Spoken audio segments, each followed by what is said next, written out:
Épp 100 éve az Est-újság mozgófilmes melléklettel kezdte gyarapítani profilját. 1918 őszétől a következő év tavaszáig minden héten a lapban megjelenő cikkekhez készítettek mozgóképes híranyagot. Ezt a sorozatot váltotta fel 19 tavaszán a Vörös Riport film, amely már a Tanácsköztársaság híradója volt, és amely annak bukásáig tartott. A híradók kameranegatívját és kópiáit a Tanácsköztársaság leverése után a rendőrség elkobozta és bűnjelként őrizte. Így maradt fenn hiánytalanul csaknem egy évnyi filmkrónika, amelyet most a Magyar Nemzeti Filmarchívum digitalizál, hogy legérdekesebb riportjai alapján hétről hétre megmutathassa, hogyan éltek a magyarok 100 évvel ezelőtt.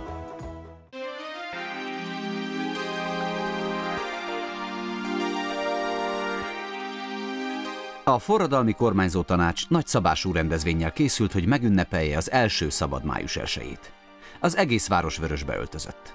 A budai munkások már reggel 7 órakor gyülekeztek a kijelölt helyeken, hogy Buda főútvonalain 6-os és 8-as sorokban a Vérmezőre vonuljanak, ahol 10 órára már hatalmas tömeg gyűlt össze. A felvonulók csoportjai közt menetelt a Gyorskocsi utcai, a Lajos utcai, a Szegényház utcai és a Császárfürdő hadigondozójának több ezer rokkant katonája is, akik a Battyányi téri gyülekezőhelyről indultak. Hatalmas vörös zászlót vittek, melynek tetején egy kismankó és egy fabot volt. A déli vasútiak zenekara és a katonazenekarok a Marseillaist és az Internacionálét játszották, a szervezett munkások dalárdája, a második kerületi vasmunkások dalköre, valamint az erdő- és mezőőrök kara énekelt.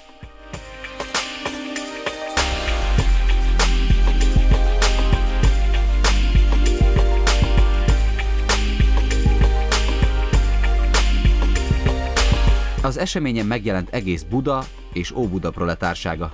Felvonultak a budai pártszervezetek, a népbiztosságok alkalmazottjai, az ifjú munkások, a dohánygyári munkások, a déli vasútiak, a textilgyáriak, a kelenföldi vasúti munkások, az elektromos művek csoportja, a budai iskolák és a katonai reáliskola növendékei is.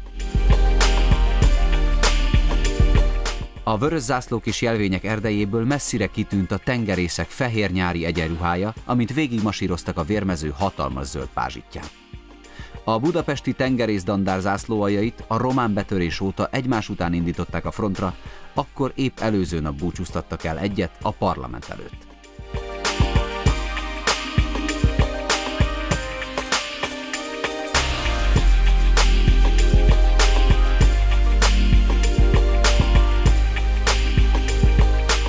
A villamosok aznap reggel csak 6 és 8 óra között jártak, és este 7-kor indultak meg újra, így a villamos alkalmazottak is képviseltethették magukat a felvonuláson. A Vérmezőn a budai oldal ünnepelhetett aznap. A hatalmas térség 11 órára zsúfolásig megtelt. A szónokok közül elsőként Migrai József, a Földművelésügyi Népbiztosság osztályvezetője szólt a tömeghez a Martinovics emlékmű körül felállított emelvényről. A nap jelentőségét méltatta, és a proletár uralom céljait és feladatát fejtette ki a hallgatóságnak. A gyűlés után tréfás versenyek és kabaré előadások szórakoztatták a budai munkásokat.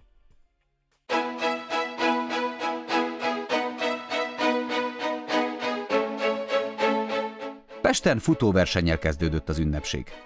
Az Andrássy út elején, a föld alatti vasút pavilonjainál gyülekeztek a résztvevők, itt jelölték ki a verseny startvonalát. Budapest minden valamire való sportegyesülete küldött futókat a nagy eseményre. 48 csoport gyűlt össze, mindegyik 10-12 versenyzővel, így mintegy 500 színes dresszbe öltözött sportoló várta a startpisztoly eldördülését. A célt a Városligeti híd közepén tűzték ki. Az út két oldalán több ezer ember nézte végig az atléták küzdelmét.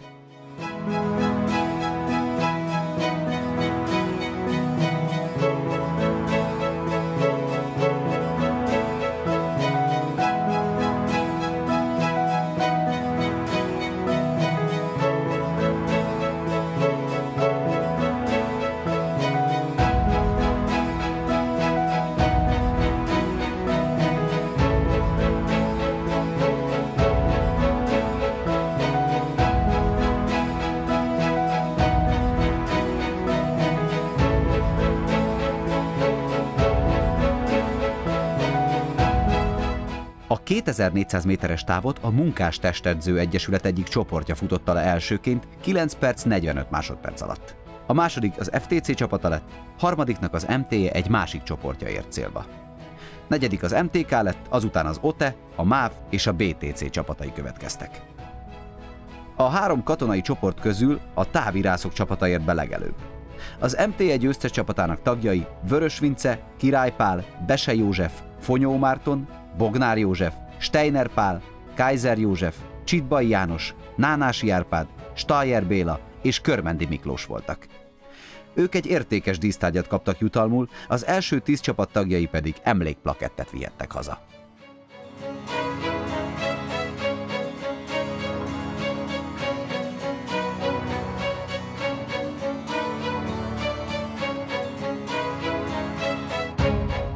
A kormányzó tanács Samueli Tibort bízta meg a május 1-i ünnepség megrendezésével, aki a magyar irodalmi és művészvilág jeles képviselőit vonta be a munkába.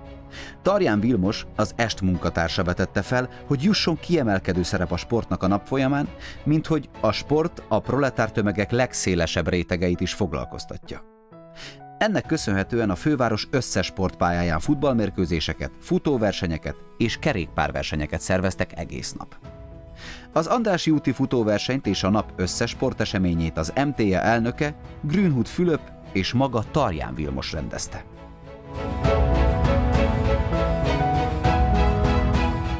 A valójában akkor még csak 55 éves Ripszán Henriket mindenki ismerte. Különleges sportolói pályafutását 47 éves korában kezdte, hogy legyőzze elhatalmasodott tüdőbetegségét.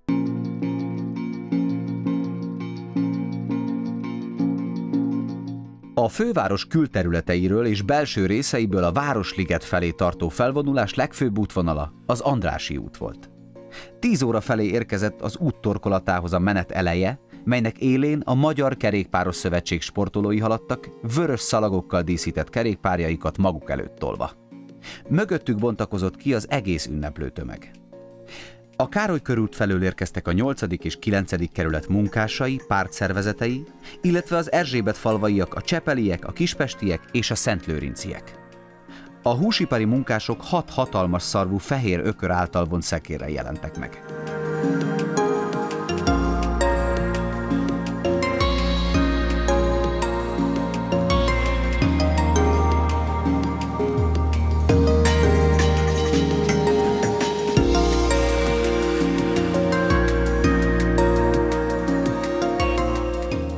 Az Andrássy út elejénél hatalmas vörös diadalkaput állítottak fel. Azon keresztül hömpölygött lassú menetben a belvárosi kerület felvonulóinak hosszú sora a Fürdő, vagyis a mai József Attila utca felől. A különféle szakszervezetek csoportjai, magántisztviselők, közalkalmazottak, az egyes népbiztosságok hivatalnok serege, a Magyarországi Szocialisták Nemzetközi Szövetségének csoportjai vonultak egymás után, többen is a nemrégiben történt román betörésre reagáló transzparensekkel, zászlókkal.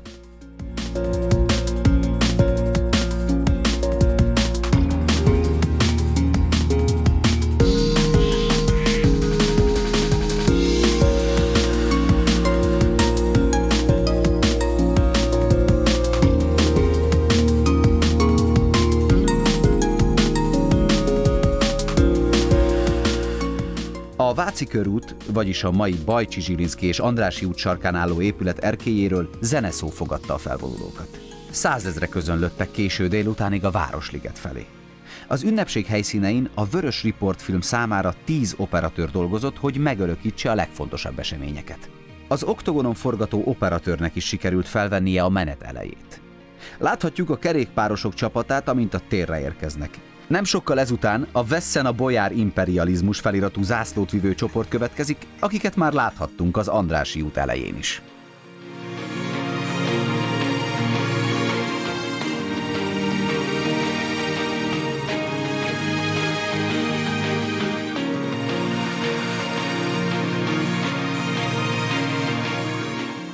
A proletár diktatúra vezetői fontosnak tartották a propaganda munkájukhoz segítségül hívni a szellemi élet különböző területeinek képviselőit is.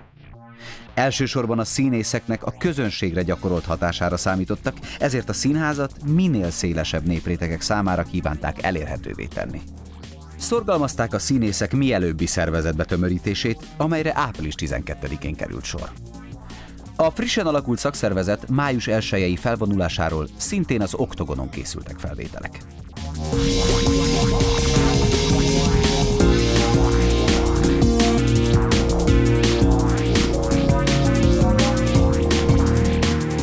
Együtt vettek részt a menetben a női háztartási alkalmazottak is.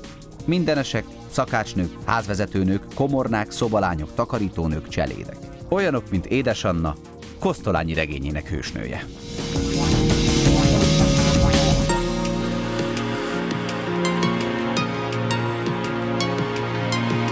Az Oktogonon sikerült megörökíteni a csepeli gyár dolgozóinak látványos felvonulását is. 25 000-en meneteltek, férfiak, nők, gyerekek együtt. Kora reggel indultak a csepeli templom térről, és a Soroksári úton, a Rádai utcán, a Múzeum, a Károly és a Váci körúton átértek az Andrássy útra. Végül a Stefánia és a Hungária úton a Népligetbe vonultak, ahol a Vigalmi gárda tagjai kabaré előadást rendeztek. A férfiak kabátján piros szalag, a nők közül sokan piros blúzba öltöztek, hajukat vörös pántlika díszítette.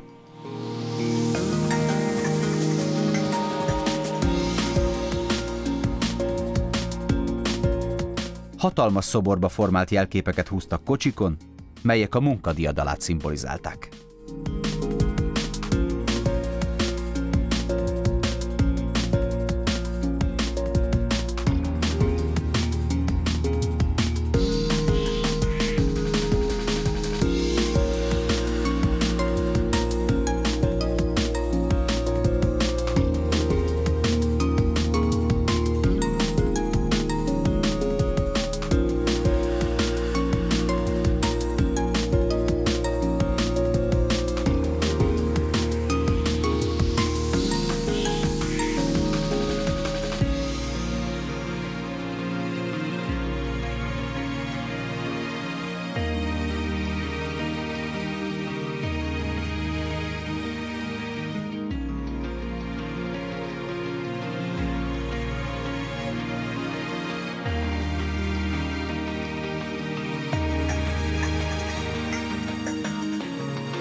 Sokan csatlakoztak a körútról is a Városligetbe igyekvőkhöz. Az 5. és 6. kerületiek, az újpestiek és a Rákospalotáról érkezők a nyugati pályaudvar felől kanyarodtak az Andrássy útra.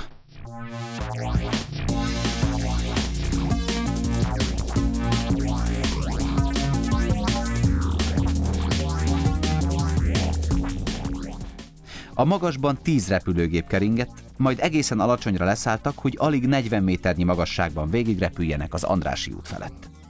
A bennük ülők integetésére hangos üdvrivalgással válaszoltak a felvonulók tömegei. A Vörös Film című propagandalap beszámolója szerint Paulik Dezső operatőr az egyik repülőgépről készített felvételt a köröntnél menetelőkről. Ezek a felvételek azonban nem maradtak ránk.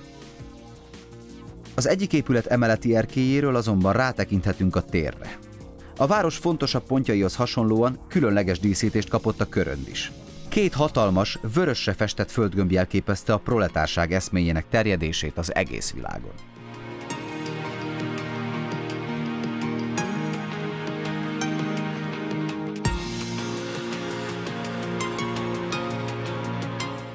A mozi szakma teljes létszámmal vett részt az eseményen.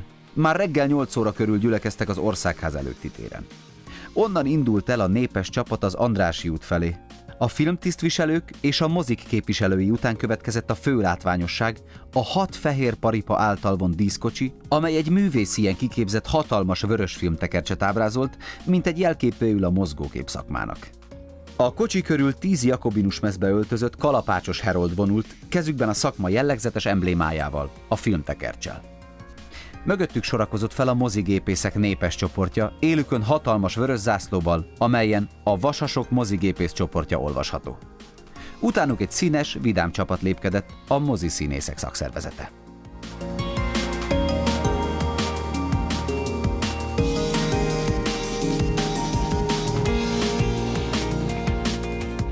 Az Andrássy út végéhez érve a vörös posztóval bevont milleniumi emlékmű előtti térnél a menet szétvált, hogy az emlékművet két oldalról megkerülve közelítse meg a Városligetet. A tér közepén álló emlékoszlopot vörös obeliszkké alakították át, talapzatára azzal a szobrásszal terveztettek hatalmas Marx Károly szobrot, aki az emlékoszlop híres Gábriel arkangyalának és az emlékmű szobrainak is alkotója volt. Zala Györgynek néhány héttel korábban azt is át kellett élnie, hogy az emlékművön álló Habsburg uralkodókat ábrázoló szobrait ledöntsék. A Városligetben a tömeg szétoszlott. Az emberek a Nemzeti Parkba, az iparcsarnok elé, a nyári vendéglőkbe és a sporttelepekre vonultak. Mindenfelé zenekarok szóltak, népbiztosok, szónokok tartottak beszédeket, az ünneplőket népmulatságok, színházi előadások, artista mutatványok szórakoztatták.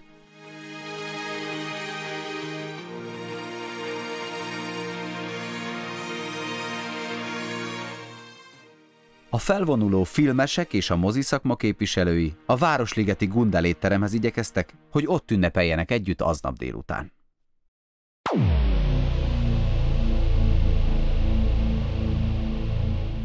A hírhedt Czerny csoport a kommunista ideológiával egyetértő öntörvényű forradalmárok csapata volt, akik magukat a forradalmi kormányzótanács terrorcsapatának nevezték. Vezetőjük Czerny József, volt bőrmunkás, haditengerész, elsősorban matrózokból alakította meg csoportját 1918 végén. Céljuk a kommunista párt védelme és hatalomra juttatása volt. Kun Béla legfőbb támogatói lettek. A proletár diktatúra hatalomra jutása idején már mintegy 200 ember állt az akkor 27 éves Czerny parancsnoksága alatt. A Lenin fiúk elnevezést éppen ezen a napon, május 1-én vette fel a terrorkülönítmény, az ünnep alkalmából a laktanyájuk homlokzata előtt felállított hatalmas Lenin szobor kapcsán. A kíméletlenségükről elhíresült csoport tagjainak a felszerelése bőrnadrág, bőrkabát, bőrlábszárvédő, tányérsapka, karabély, steyerpisztoly, szurony és kézigránát volt.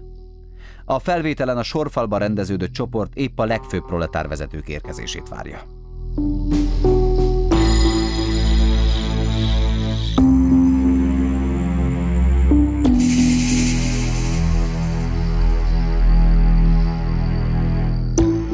Kun Béla aznap többször is feltűnt az Andrássy úti felvonulók között feldíszített autóján.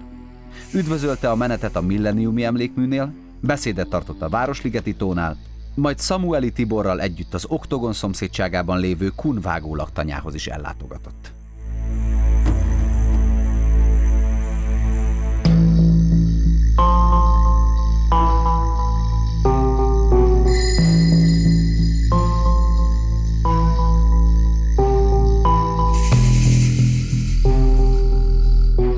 A terrorszervezet a Terész körúti Battyányi palotát április elején minden különösebb hatósági intézkedés nélkül sajátította ki magának, s itt rendezte be főhadiszállását. A hely nem sokára a csoport kegyetlenkedéseiről vált hírhedté. Az épület a firenzei reneszánsz palota, a Palazzo Strozzi másaként épült meg 1884-ben Haussmann Alajos tervei alapján.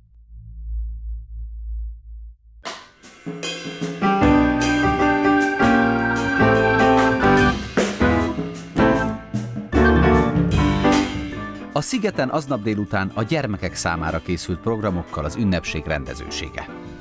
A Munkások Gyermekbarát Egyesületének vezetésével délután 1:30-től érkeztek a gyermekcsoportok. Amikor mind a 10 000 gyerek együtt volt, uzsonnát kaptak, zsömlét, süteményt, cukrot. Amikor pedig kora este távoztak a szigetről, útravalóul szintén kapott minden gyerek egy-egy ropogós zsömlét.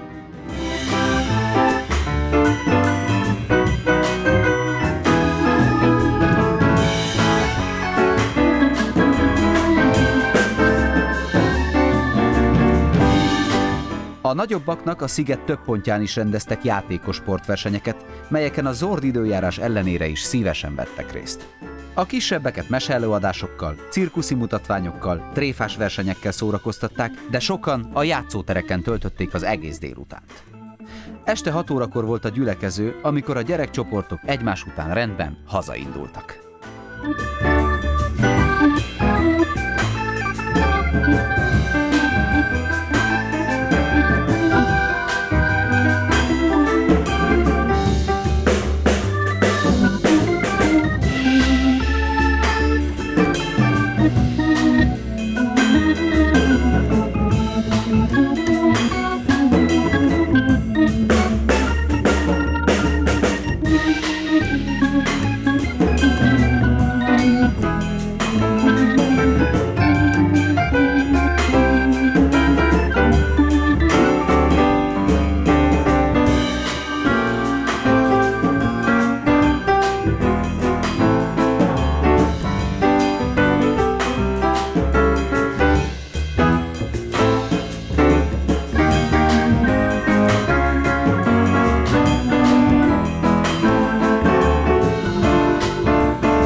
A Népligetben a 9. és a 10. kerület munkássága, valamint a csepeliek ünnepeltek. Hatalmas táncmulatságot rendeztek itt, melyet csak az ünnepi szónokok beszédei szakítottak meg rövid időre. Ezeket a beszédeket a liget középső részén felállított pódiumról hallgathatták az egybegyűltek. A tánc mellett cirkuszi előadások és tréfás vetélkedők szórakoztatták estig a munkásokat.